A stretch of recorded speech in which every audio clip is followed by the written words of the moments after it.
The Sun is an average star, a ball of glowing gas about 1 million miles across.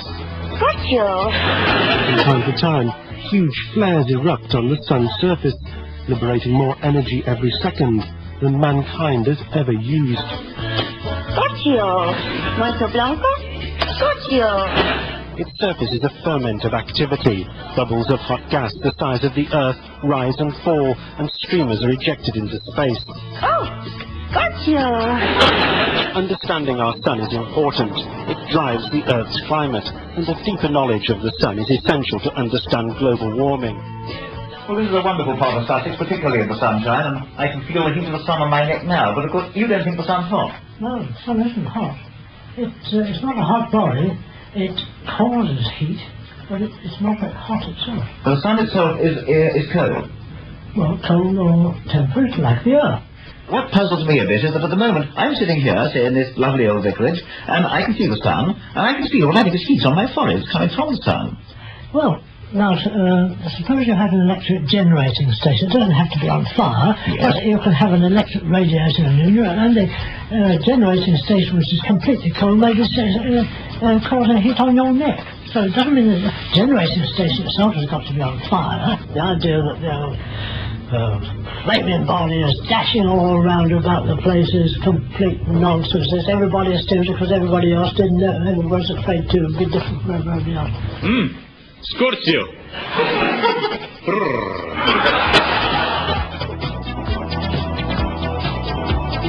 Now, it is a fundamental rule in science that you get out what you put in.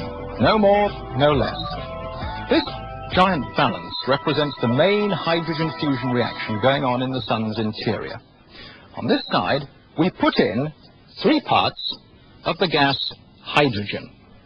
Now, these are drawn from outer space by the enormous gravitational pull of the Sun, which operates not unlike a gargantuan vacuum cleaner. That should cancel out the spin effect of the positrons. Add that, and shazam, the Sun starts shining.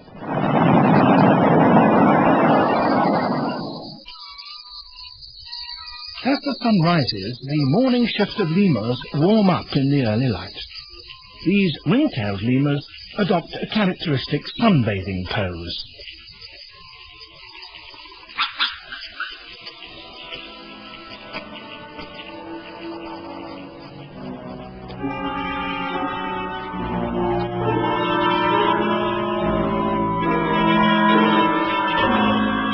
Do you ever get the feeling that you're out of it? That you just don't belong to the club?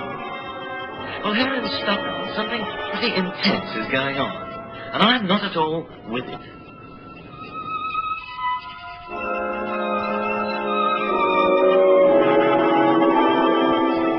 All this is what the Swedes call Kissa mot solen, mooning at the sun.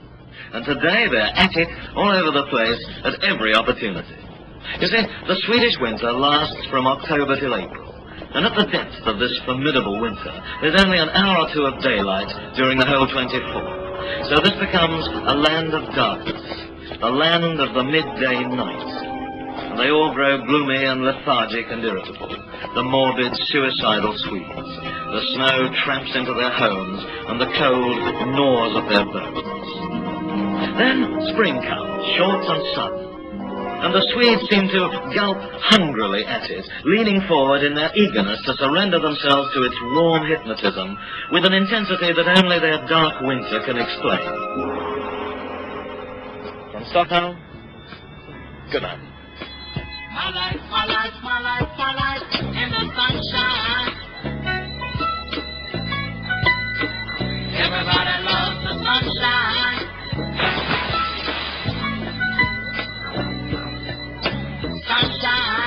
Bronzed, handsome men also come here to caress their bodies with sun. Men with firm, lithe legs. Men with stomachs made of iron. Men with firm, hairy chests. Men guaranteed to send any women mad with desire. Afternoon? If any of you ladies could just manage to hold yourselves back a minute, I'll show you exactly why I'm sunbathing here. In fact, I'm a bit suntanned. Those of you with colour sets will be able to see odd little brown spots all over me. In fact, what we're doing now, according to a doctor, is highly dangerous. In fact, he says that all of us, instead of caressing our bodies with the sun, would do far better going into the shade immediately. The Sahara is one of the hottest places on Earth, and the sun's heat, reflected by the sand, keeps the desert air in constant turmoil. When its waters are the missing element, very little of anything lives. But some creatures have evolved to survive in the desert.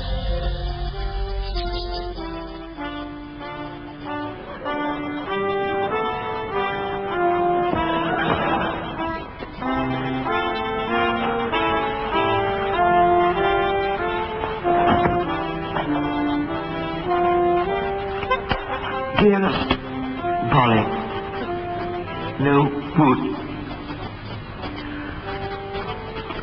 no drink.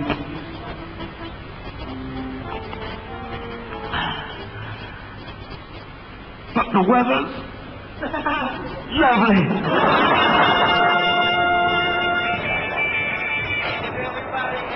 No, the sun hasn't gone to my head. There is music in my ears, and it's not coming from his radio. Well, just explain, because I'm wearing the latest in Californian energy-saving ideas. It's a personal radio which soaks up the sun while I do. And it manages that because of this rather crude-looking solar panel here. And the radio, the tuner, is just here, and a fairly normal earpiece here.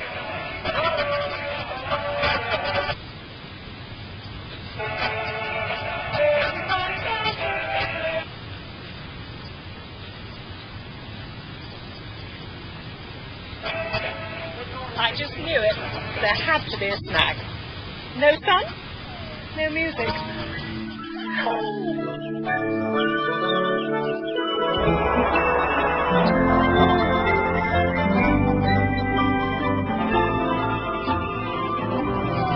Then one day, when the sun was high in the sky and the wind was in the right direction, Daedalus and Icarus carried their wings to the highest cliff and got ready for flight.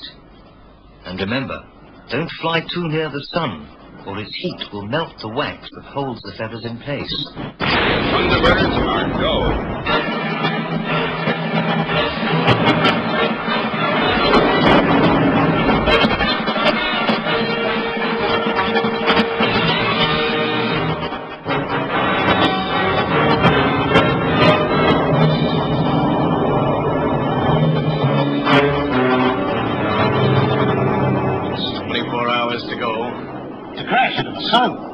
It's like a nightmare. Yeah, one I've had many times. Well, there's still time. We've got a whole day before we melt to nothing. Too late, he felt the wax begin to soften. The feathers began to fall away. He flapped his arms, but not enough feathers remained to hold the air. He plunged like a falling star into the sea. One by one, the flying men reached the top of the pole and took their places. We hardly dared look. Then the strange pipe music started again, and we held our breaths.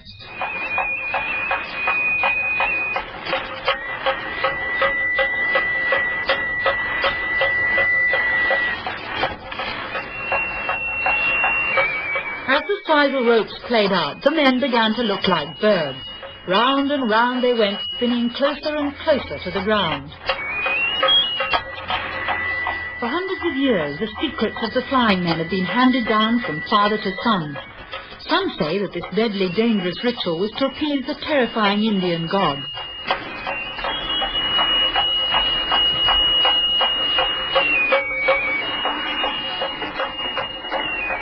It was one of the most curious sights we'd ever seen. And one thing's for certain, wherever else in the world we may go, we'll never forget the flying men of Papantla.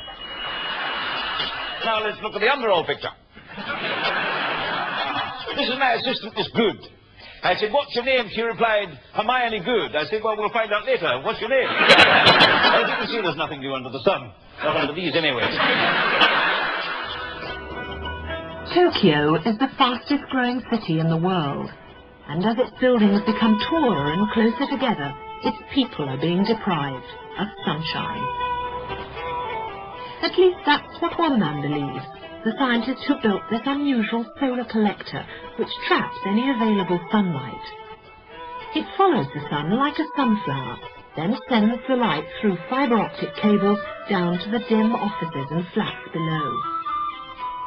Under this kind of sun lamp, the Japanese and their plants can sunbathe for real.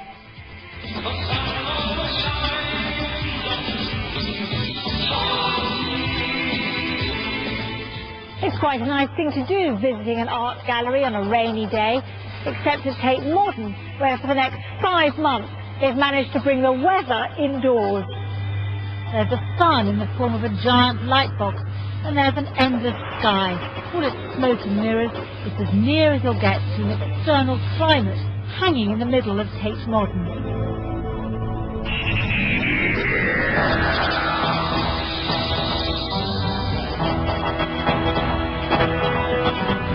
This is the year 5.5/Apple/26, 5 billion years in your future. And this is the day. Hold on.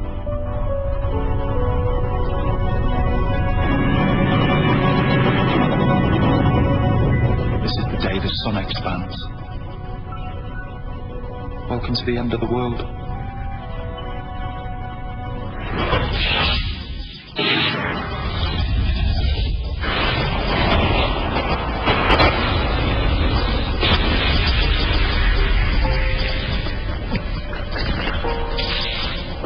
What a history, no one was even looking.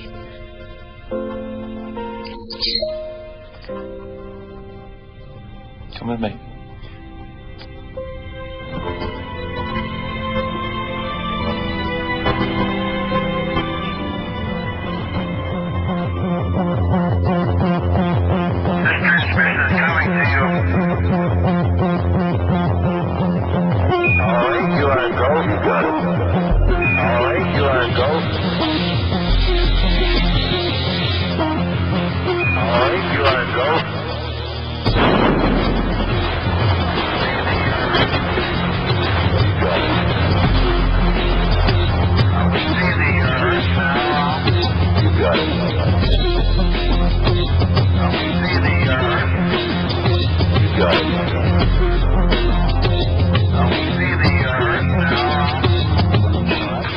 What about the moon? The moon? It's a flat disk, isn't it? Not actually flat. It is slightly convex, but not much on the surface. No. It is a disk of carbon. The moon's made of carbon? Just carbon, Yes. just a carbon disk, which shows in this. Yes. This I saw 2 years ago on the harvest moon, September moon. And this material here is plasticine phosphorus, or a material very, very similar to that. So where does that come from? Where does the plasticine phosphorus actually picked up? It's circulating in the atmosphere. When the moon's waning, it allows it to go off, and when it's waxing, it picks it up again. Now, this illustration here, moon itself, with a finger-like projection coming over the top. This happened in 1953, and the finger-like projection stayed on for 3 days. There was only one there, was there? There was only one, yes, definitely one. I built another telescope, and I used an astronomer's telescope too, to prove whether I was right or not, but I couldn't see it with the astronomer's telescope. And was this due to the plasticine phosphorus spreading over the moon gradually? Yes, but I think it picked a little more up than it should have done, you see. The surface of the moon, the thickness of the surface is round about 1 inch. This has been really worked out. Well, they say cheese, but I don't think it is. I just think it's big craters with little craters next to it, and big shiny rocks. And Why don't you think it's cheese? well, from colour.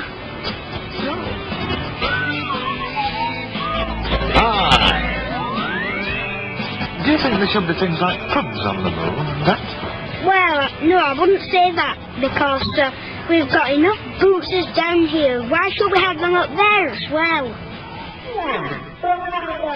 Won't take any girls. Why not? Martin, I'd like to take a small Rizzo. Would you?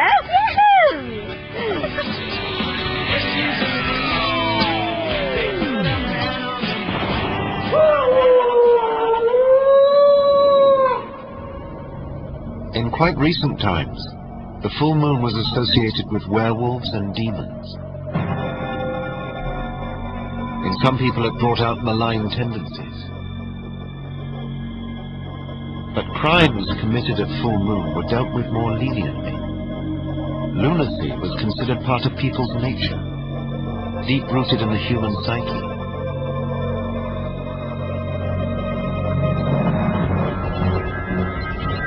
Maybe there was a time in the human story when, like the wolf, our ancestors hunted by the light of the full moon. It was then that their bloodlust was at its peak.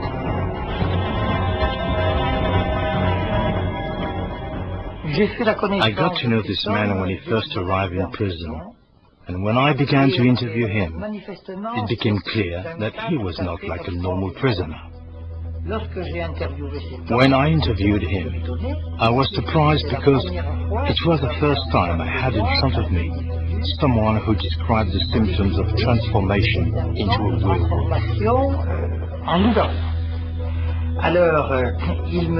He said to me, I feel that my teeth are growing longer, and I have the feeling that my skin is not my own, but that of a wolf or a werewolf.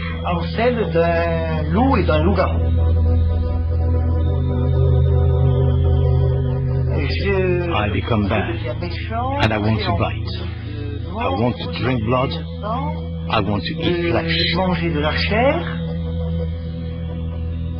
When he told me about his violent crimes, when he described them in detail, he never expressed the least bit of remorse. On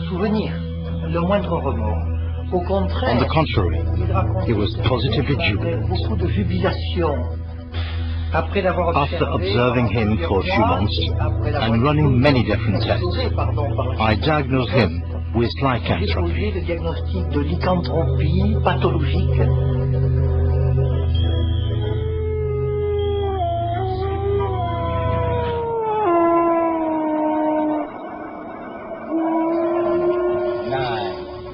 Ignition sequence 5. Engines on. 5. Fly me to the moon and let me play among the stars. Let me see what spring is like on Jupiter and Mars.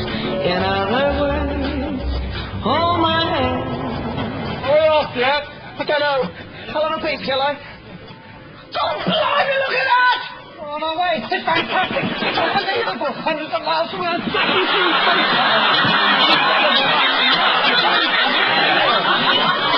Mission control to lunar module. Are you receiving me? Beep. Lunar module now. Receiving you loud and clear. Beep. All systems are go. You're looking good. You're looking good. Beep. Thank you very much. Beep. Hi, Graham. Just tell us which button to press so we can turn around and come home, eh? Please. Beep. Stop messing about. You're due to hit the moon in a minute. Just calm down. Have a nice cup of tea. Where's the teapot? You'll find the tea in that nozzle just above your head. Oh, this one? That's it. Put it in your mouth and the tea comes out. Oh, unhygienic. I'd rather have it in my mouth. So don't do that. There's the weightlessness, you fool. No, don't. Told you so. Graham!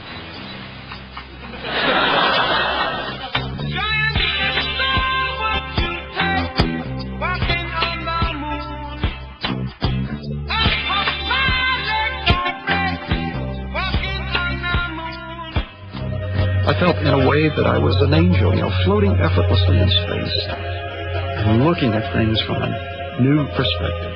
Well, I'm glad you guys figured all this out. And guys, further word here, as you're probably already aware. Oh boy, it's beautiful out here. I felt that God was there in a very special way to answer prayer. It was the guidance to the white rock that we found. Scientists were so eager for us to find one of those rocks that would represent the mountains of the moon. We thought we'd have difficulty, but there was none. Look at that. Almost swimming in there. Guess what we just found? I think we found what we came for.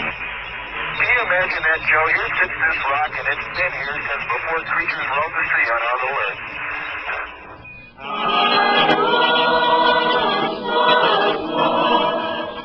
And I said for 6 years after I got back from the moon that my walk on the moon could never be topped if I lived for 1,000 years. But the walk with Jesus is so much more exciting. It doesn't last for 3 days, but lasts forever. That to walk on the moon is just like the dust of my life.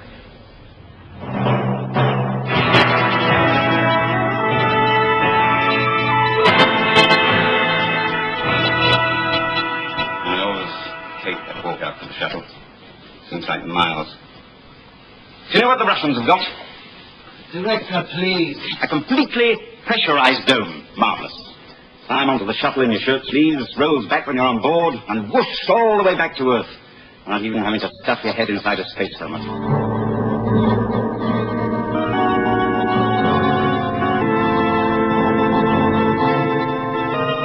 Everything's fine. We'll shake hands now.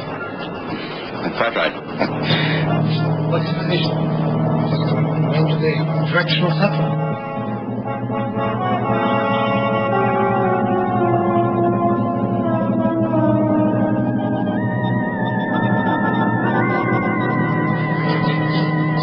His onboard computer. How can he possibly fix it by going outside? He can't. Well, surely he knows that. He would do. In his right mind.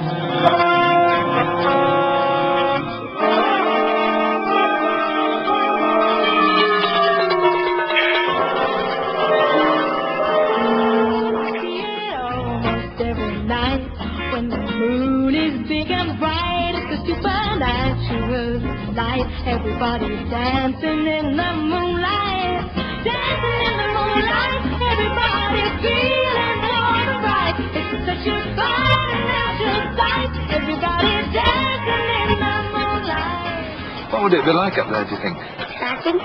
Why exciting? What would there be? Space creatures. What sort of space creatures? Monsters. What would they look like? Now, the question that's been put to me so often is quite simply this. We couldn't exist on the moon. Well, that's quite reasonable. Conditions are wrong for us. But surely you could have some other kind of life which could exist quite well under lunar conditions and wouldn't have to bother about an atmosphere. In fact, there could be alien life of the kind that storytellers call the BEMs, or bug-eyed monsters. Well, now, let me say here and now that we can't prove that bug-eyed monsters don't exist, but we do think that they're improbable.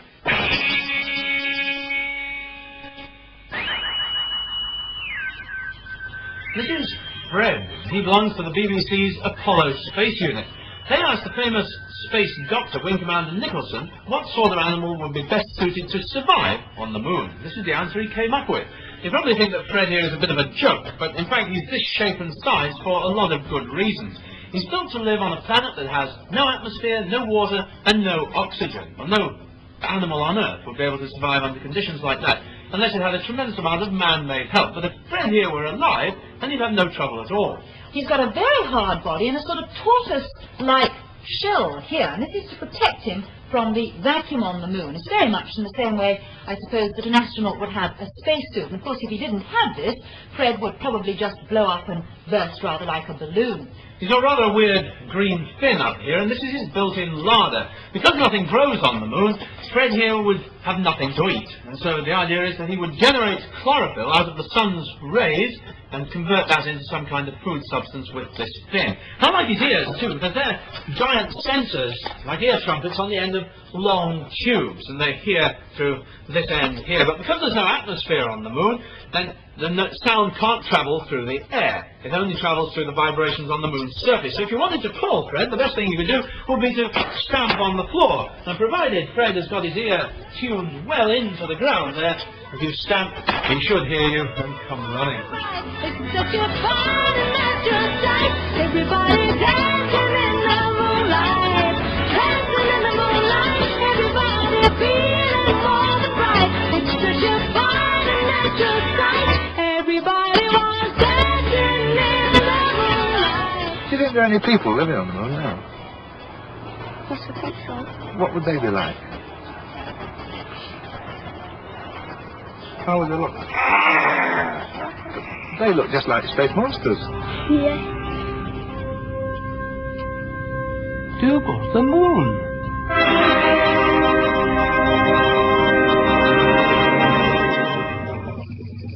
And they went to explore the moon. They saw a moon rabbit, a moon barrel organ, a moon gardener, a moon snail, and a moon cow. "Hello, Diaz," said Ermentrude. "I don't believe it," said Dougal. "This moon is like Victoria Station. How did you get here?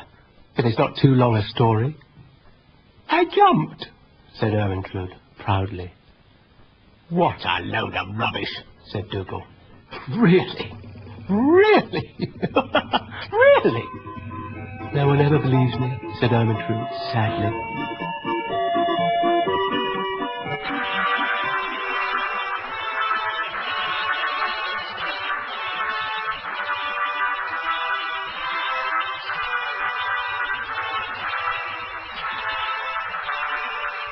Hey, Bill, I think someone got here before us. Look.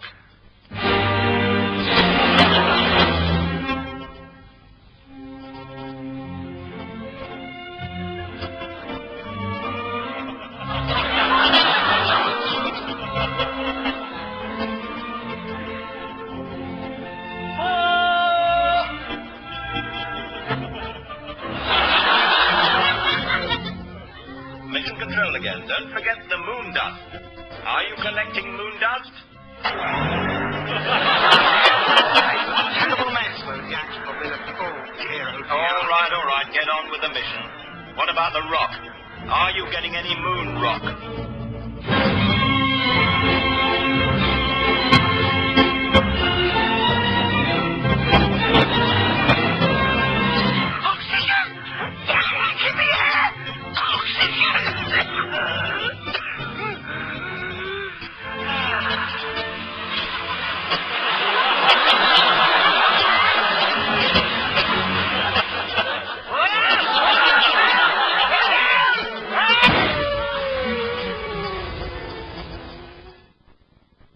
Don't think Great Art is polite.